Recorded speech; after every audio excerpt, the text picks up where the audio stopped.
అధికారం పోయినప్పటికీ ఇంకా వాళ్ళకు అహంకారం దిగలేదు. చింత దచ్చినా పులుపు దావలేదు అన్నట్టుగా వాళ్ళ వ్యవహారం ఉంది. ఈరోజు మొన్న ఎమ్మెల్యే గారు గల్ఫ్ బాధితులను ఆదుకోలేదు, ప్రభుత్వం గల్ఫ్లని మోసం చేస్తున్నదంటే మా డీసీసీ నాయకులు గారు మేమేం మోసం చేయడం లేదు, మేము వచ్చిన తర్వాత కొట్లాడి తెచ్చుకున్న తెలంగాణలో గల్ఫ్ కార్మికులకు అన్యాయం జరిగింది. కానీ మా ప్రభుత్వం కాంగ్రెస్ పార్టీ ప్రభుత్వం ప్రజాపాలన రేవంత్ రెడ్డి గారు నాయకత్వాన ప్రభుత్వం ఏర్పడిన తర్వాత గల్ఫ్ కార్మికులు ఎవ్వరు చనిపోయినా 5 లక్షలు ఎక్స్ప్రెస్ ఇస్తామని చెప్పి మరి వాళ్ళందరూ కూడా అందరు రాష్ట్ర వ్యాప్తంగా అందరు లబ్ధిదారులకు ఇవ్వడం జరిగింది.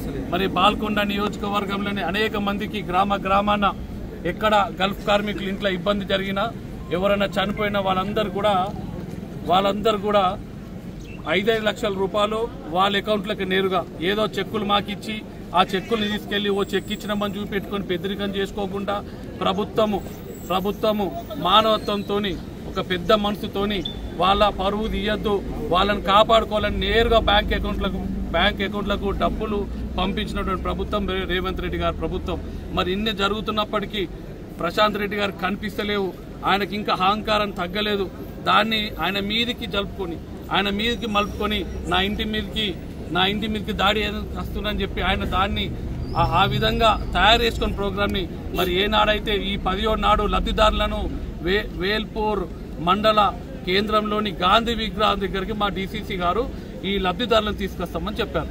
మరి వారేం చేశారు, నా ఇంటి మీదకి తెస్తున్నారని చెప్పి ఒక ఆపోజిట్గా ఇంకొక నిరసన కార్యక్రమాన్ని పిలిపించారు. ప్రజాస్వామ్యంలో మీరు ఈ ప్రజాపాలన ముఖ్యంగా నియంత్రిత పాలన కాదు, ఈ ప్రజాపాలనలో మీకు నిరసన చెప్తే పూర్తి స్వేచ్ఛ ఉంది. కానీ ఈ విధంగా లా అండ్ ఆర్డర్ దెబ్బతీసేటువంటి పనులు చేయకూడదని నేను బాల్కొండ ప్రజల తరఫున మీకు విజ్ఞప్తి చేస్తున్నా.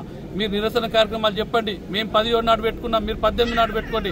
కానీ 10వ నాడు మేము ఎక్కడ పెట్టుకున్నామో మీరు అక్కడనే పెట్టుకొని ఛాలెంజ్ విసిరి ఇక్కడ ఉన్నటువంటి ఈ మంచి హార్మోనీని ఇక్కడ ప్రజల ఐకమత్యంగా పార్టీలకు అతీతంగా ఎలక్షన్లను అయిపోయినాయి, కలిసిమెలిసి మెలుగుతున్నారు. ఈ వాతావరణాన్ని ఖరాబ్ చేయొద్దని ఎమ్మెల్యే ప్రశాంత్ రెడ్డి గారికి మరి మీ గుండాలందరికీ కూడా తీవ్రంగా హెచ్చరిస్తున్నాం. ఇవాళ అధికారం ఉంది కాంగ్రెస్ పార్టీ, కానీ మీకు మీ ఇంట్లో 100 మంది 144 సెక్షన్ ఉన్నప్పుడు కూడా పోలీసులు అక్కడ ఎందుకు 100 మందిని గుమ్మిగూడి ఇచ్చినటువంటి అవకాశం ఇచ్చారో ఇప్పటికి కూడా అర్థం కావడం లేదు. మీరు అక్కడ ఉండరని మేము ఇక్కడికి వెళ్ళి 100లాది మందికి వెళ్ళి మీ ఇంటి మీద దాడి కోర్టులు వస్తే ఇక్కడ సామరస్యం దెబ్బతింటుంది.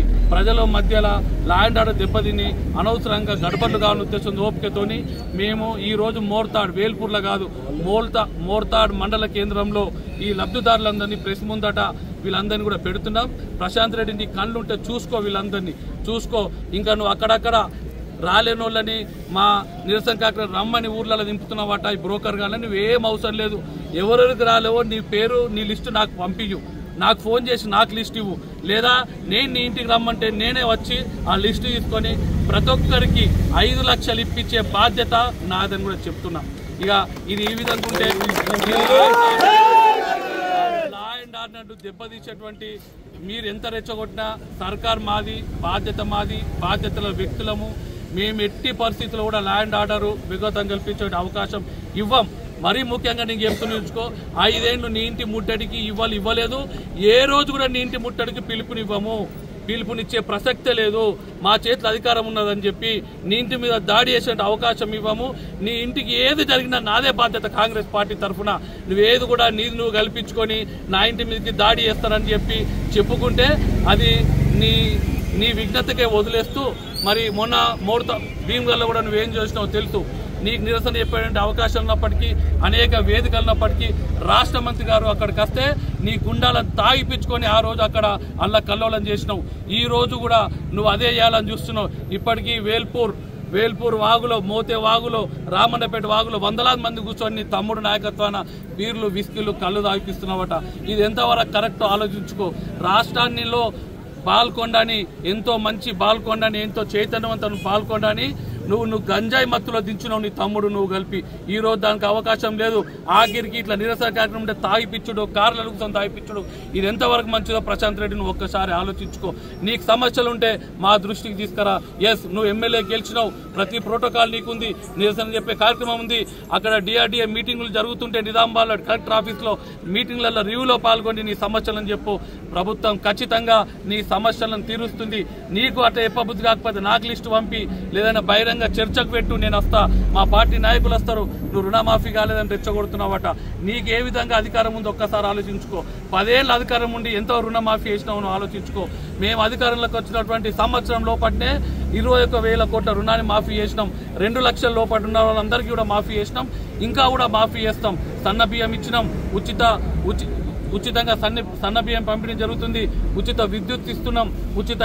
ఉచిత బస్సు ప్రయాణాన్ని రైతు భరోసా పథకం మీరు 5,000 ఇచ్చే దాన్ని 6,000 చేసినాం. ఇంకా కూడా మేము ఇచ్చినటువంటి హామీలు బాకీ ఉన్నాయి. ఖచ్చితంగా అవన్నీ మాకు వచ్చి ఇప్పుడు 1.5 కాలం పాటు అయింది. ఇంకా 3.5 సంవత్సరం కాలం పాటు మాకు టైం ఉంది. ప్రజలిచ్చినటువంటి టైం మా దగ్గర ఉంది. ఈ 3.5 సంవత్సర కాలంలో మేమన్నీ కూడా ఏ హామీలు ఇచ్చినాం అన్నిటి కూడా కట్టుబడి ఉంది రేవంత్ రెడ్డి గారు సర్కారు. ఈ ప్రజాపాలన, ఈ కాంగ్రెస్ పార్టీ అనేది మీరు దృష్టిలో పెట్టుకొని ఇంకోసారి తీవ్రంగా హెచ్చరిస్తున్నాం. నువ్వు అనవసరంగా ఈ విధంగా చేస్తే నీ గుండాలను ఊర్లలో మేము పాడేద్దనుకుంటాం. నీ గుండాలు ఏపాటి గుండాలో మాకు తెలుసు. నీ గుండాలు ఒక్కొక్కరు కాలినటువంటి శక్తి మా దగ్గర ఉన్నది, కానీ అధికారం మా దగ్గర ఉందని ఏ రోజు కూడా తప్పు చేయదలుచుకోలేదు. ఇప్పటికైనా ఒళ్ళు దగ్గర పెట్టుకుని ఉండు.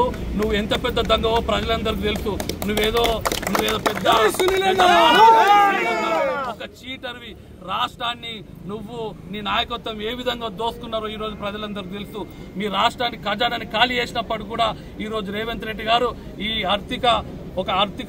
ఈ ఫైనాన్షియల్ డిసిప్లిన్ తీసుకురావడానికనే ప్రయత్నిస్తున్నది మీకు కూడా తెలుసు. నీ గట్టి మనసుంటో ఒప్పుకో. ప్రజా సమస్యల పట్ల నువ్వు మీటింగ్లకు అటెండ్ అయ్యి, జిల్లా కలెక్టర్ దగ్గర అటెండ్ అయ్యి, నీకేమైనా సమస్యలు కాకుంటే వారికి అభ్యర్థించుకో, వారు తీరుస్తారు. నీకు అసెంబ్లీలో అవకాశం ఉంది, సెక్రటరీ తిరిగే అవకాశం ఉంది. నువ్వు అసెంబ్లీకి చక్కగా పోవు, సెక్రటరీకి చక్కగా పోవు, కలెక్టర్ ఆఫీసులో మీటింగ్లకు ఈ విధంగా రెచ్చగొట్టడం ఎంతవరకు కరెక్టో ఒకసారి బాల్కొండ నియోజకవర్గ ప్రజలందరూ కూడా ఆలోచించాల్సిందిగా విజ్ఞప్తి చేస్తున్నా. నువ్వు నాకెవరు చెప్తున్నారు వేల్పూర్లో కూర్చొని నా ఇంటికి ఎవరు వస్తలేరని చెప్తున్నావట. నీ ఇంటికి వస్తామని ఏనాడు చెప్పలేమయ్యా. ఇప్పుడు నీ ఇంటికి రామ్. వేల్పూర్ గాంధీ కాడికి వస్తామనుకున్నాం, అక్కడ 144 సెక్షన్ అమల్లో ఉంది. మేము 144 సెక్షన్ ఖచ్చితంగా ప్రజాస్వామ్యానికి విలువనివ్వాలా. లా అండ్ ఆర్డర్ని కాపాడాల్సిన బాధ్యత మా మీద ఉంది. ఇక్కడ పోలీసులందరూ కూడా ఒక నిర్ణయం తీసుకున్నారు. మీకు ఇబ్బంది పెడుతున్నారు, మాకు ఇబ్బంది పెడుతున్నారు, మీకన్నా మాకు ఇబ్బంది పెడుతున్నారు.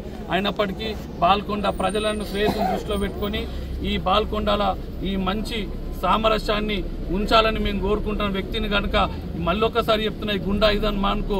ఈ రోజు గారు ఏ రోజు కూడా నీ ఇంటికి వస్తామని చెప్పి నా తరఫున కానీ కాంగ్రెస్ పార్టీ తరఫున కానీ ఏ రోజు కూడా అసలు హెచ్చరించాం.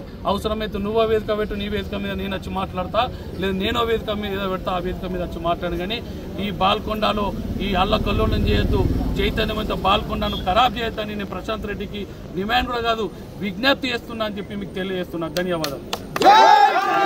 వ్యవహరించాల్సినటువంటి సీనియర్ అసెంబ్లీ ఏదైతే లెజిస్లేటివ్ మెంబర్గా ఉన్నటువంటి ప్రశాంత్ రెడ్డి గారు ఇక్కడి ప్రజల్ని తప్పుదో పట్టించే విధంగా అబద్ధాలు మాట్లాడుతూ ఏదైతే గల్ఫ్లో ఉన్న మా మిత్రుల్ని, మా గల్ఫ్ ఏదైతే కార్మికులు ఉంటారో వాళ్ళ ఒక నైరాశ్యతకు లోనయ్యే విధంగా మాట్లాడుతున్నారు.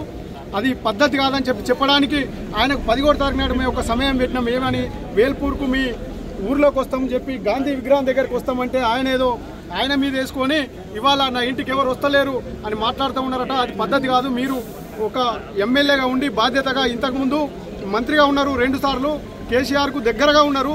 మీరు చేయాల్సింది పోయి మీరు చేయలేనటువంటి విషయాన్ని ఇవాళ రేవంత్ రెడ్డి గారి నాయకత్వంలో కాంగ్రెస్ ప్రభుత్వం వచ్చిన తర్వాత ఏదైతే గల్ఫ్ కార్మికులకు మంచి చేద్దామని ఒక 5 లక్షల ఎక్స్గ్రేషియా కావచ్చు, ప్రవాసీ ప్రజావాణి కావచ్చు, అడ్వైజరీ కమిటీ కావచ్చు, ఈ గురుకులాల్లో వారి పిల్లలు చదువుకోవడానికి కావచ్చు ఒక మంచి అవకాశాన్ని కల్పిస్తే దాన్ని తట్టుకోలేని మీరు ఇవాళ పచ్చి అబద్ధాలు మాట్లాడుతూ గల్ఫ్ కార్మికులు ఒక అభద్రతా భావానికి లోనయ్యేటట్టుగా మాట్లాడుతున్నటువంటి విషయం ఇది పద్ధతి కాదని చెప్పడానికే ఇక్కడికి రావడం జరిగింది. ఇప్పుడు ఇక్కడ బాధితులు కానీ సునీల్ రెడ్డి గారు కానీ ఇక్కడ ఇన్ఛార్జ్ కాంగ్రెస్ పార్టీ వారు కానీ మాట్లాడినటువంటి విషయం మీరు గమనించాలి. ఇక్కడి కాంగ్రెస్ పార్టీ ప్రజాప్రభుత్వంలో అన్ని విషయాలు ఒక్కొక్కటిగా చేసుకుంటూ పోతున్నది. దాంట్లో గల్ఫ్ కార్మికుల్ని 10 సంవత్సరాలు ఆయన ఏమి చేయకపోగా, అప్పుడు మా ఓట్లను దండుకున్నాడు, గల్ఫ్ కార్మికుల ఓట్లు ఉద్యమంలో దండుకొని ఏమి చేయకపోగా ఇవాళ కాంగ్రెస్ ప్రభుత్వం చేస్తుంటే ఓర్వలేని పరిస్థితి, పద్ధతి కాదని చెప్తూ ప్రశాంత్ రెడ్డి గారు మీరు ఇప్పటికైనా మారాలా, మీరు ఒక బాధ్యతాయుతమైనటువంటి పదవిలో ఉన్నారు, మీరు సీనియర్, అట్లాంటి మీరు ఇట్లాంటి మాట్లాడు పద్ధతి కాదని చెప్పి మీకు చెప్తా ఉన్నాం. థ్యాంక్ యూ, ధన్యవాదాలు.